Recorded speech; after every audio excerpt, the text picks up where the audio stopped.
കടുത്ത ചൂടിൽ കരിഞ്ഞുണങ്ങുകയാണ് കണ്ണൂർ ജില്ലയിലെ മലയോര മേഖലയിലെ കൃഷിയിടങ്ങൾ.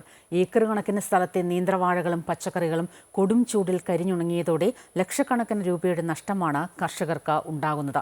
ഇത്ര വലിയ കൃഷിനാശമുണ്ടായിട്ടും അധികൃതർ തിരിഞ്ഞു നോക്കുന്നില്ലെന്ന് കർഷകർ പറയുന്നു.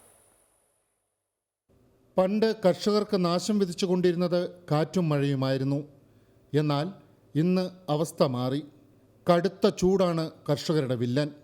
നേന്ത്രവാഴ, പച്ചക്കറി, കമുക്, തെങ്ങ് തുടങ്ങിയ കൃഷികളെല്ലാം കടുത്ത ചൂടിൽ കരിഞ്ഞുണങ്ങി.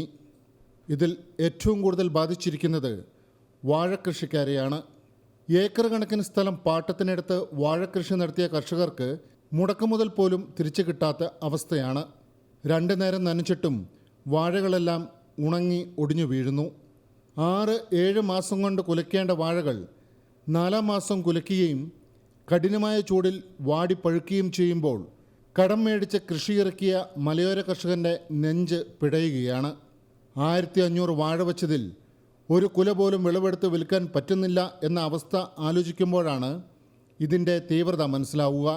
പൊട്ടിമുളച്ച വാഴക്കൂമ്പ് വരെ കരിഞ്ഞു പോകുമ്പോൾ എന്ത് ചെയ്യണമെന്നറിയാത്ത അവസ്ഥയിലാണ് കർഷകർ. 2 മാസം വളർച്ചയെത്തിയപ്പോൾ തന്നെ അത്ര നല്ലൊരു മനോഹരമായ ഒരു കാഴ്ചയായിരുന്നു. എല്ലാവരും നല്ല വാഴയായിട്ട് അഭിപ്രായമെല്ലാം പറഞ്ഞു. പക്ഷേ 4 മാസം കഴിഞ്ഞപ്പോഴത്തേനും വാഴകൾ കുലയ്ക്കാൻ തുടങ്ങി. സാധാരണ ഒരു 7 മാസം ആകുമ്പോഴത്തേനാണ് വാഴ കുലയ്ക്കുന്നത്. ഇത് 4-4.5 മാസമായപ്പോഴത്തേനും പൂർണ്ണമായിട്ടും വാഴ കുലയ്ക്കാൻ തുടങ്ങി. അത് 2-3 പടലേ ഉള്ളൂ. നമുക്ക് മുടക്കുമുതൽ വരെ കിട്ടാൻ ഒരു തരത്തിലും കിട്ടില്ലാത്ത ഒരു സാഹചര്യമാണുള്ളത്. വളരെയധികം 2 നേരം നനച്ച് നോക്കി, പക്ഷേ വാഴ രക്ഷപ്പെടുത്തിയെടുക്കാൻ പറ്റില്ല.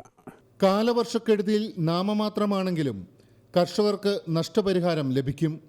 പക്ഷേ കനത്ത ചൂടിൽ കൃഷിനാശം സംഭവിച്ചാൽ ഒന്നും കിട്ടില്ല. പലതവണ അറിയിച്ചിട്ടും അധികൃതർ തിരിഞ്ഞു നോക്കിയിട്ടില്ലെന്ന് കർഷകർ പറയുന്നു. കർഷകരുടെ വിഷമങ്ങൾ കാണാൻ ആരുമില്ല എന്നതാണ് യാഥാർത്ഥ്യം. അമൃത ന്യൂസ്, കണ്ണൂർ.